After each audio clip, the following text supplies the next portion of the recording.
ونستعينه ونستغفره ونؤمن به ونتوكل عليه نعوذ بالله من شرور انفسنا ومن سيئات اعمالنا من يهده الله فلا مضل له ومن يضلل فلا هادي له اشهد ان لا اله الا الله واشهد ان محمدا عبده ورسوله اما بعد اتقوا الله رحمكم الله ان الله وملائكته يصلون على النبي يا أيها الذين آمنوا صلوا عليه وسلموا تسليما اللهم صل على محمد وعلى آل محمد كما صليت على إبراهيم وعلى آل إبراهيم إنك حميد مجيد اللهم بارك على محمد وعلى آل محمد كما باركت على إبراهيم وعلى آل إبراهيم إنك حميد مجيد يا أيها الناس اتقوا ربكم الذي خلق من نفس واحدة அந்த மறைவானதுதான் என்ன அப்படின்னாக்க மறைவானது அப்படின்னா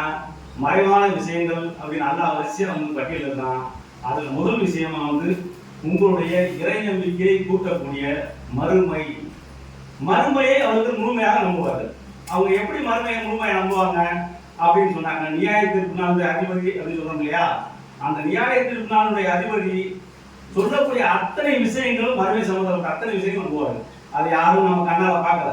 சுவர்க்கம் நரகம் நல்லா சொல்றான், உங்களை எல்லாத்தையுமே இந்த உலகத்தில் நான் படைச்சது அதற்காக தான் படைச்சிருக்கேன்னு சொல்றான். அந்த நியாயத்திற்கு நான் ஒன்று கூட்டுவேன்னு சொல்றான். எல்லா மனிதர்களையும் முதல் மனிதர் முதல் இறுதி மனிதர் வரைக்கும் எல்லாரையும் நான் எழுப்பி ஒன்னா நிறுத்துவேன்னு சொல்றான். அப்படி நிறுத்தி நான் உங்களை பற்றி நான் தீர்ப்பளிப்பேன்னு சொல்றான். அப்படி தீர்ப்பளிக்கக்கூடிய அந்த நாளை முழுமையாக நம்புவது. அப்படி நம்பக்கூடிய அந்த தீர்ப்பளிக்கக்கூடிய நாளில் தீர்ப்பை பெறுவதற்காக இந்த மணி உழைப்பதற்கு தான் நாம் இங்கே வந்திருக்கோம். நம்மளுடைய அத்தனை விஷயங்களையும் இந்த ஒரு இதுவும் நம்ம மனசுல இருந்துருச்சுன்னு சொன்னா, அதாவது மறுமைக்காகத்தான் நம்ம இங்க வாழ்றோம் அப்படிங்கிற வந்துருச்சுன்னு சொன்னா, இந்த உலக வாழ்க்கையினுடைய விஷயங்கள் எல்லாமே நமக்கு அற்பமா இருக்கும். இந்த உலகத்தினுடைய சிந்தனைகள், இந்த உலகத்தின் இன்பங்கள் எல்லாமே அற்பமா இருக்கும்.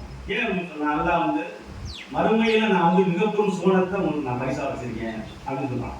அப்படி அந்த சுவனத்தை பெற்றுக்கொள்வதற்காக அவன் வரக்கூடியவங்க எப்படி இருப்பாங்க அப்படின்னு சொல்லும்போது அடுத்த வரிசையாக சொல்றான், அவர்கள் தொழுகை பண்ணக்கூடியவர்கள் இருப்பாங்க. எப்படி இருப்பாங்க? தொழுகை நிலைநிறுத்துவார்கள் இருப்பான். தொழுகை நிலைநிறுத்துவார்கள். தொழுகை சும்மா தொழுவாங்க.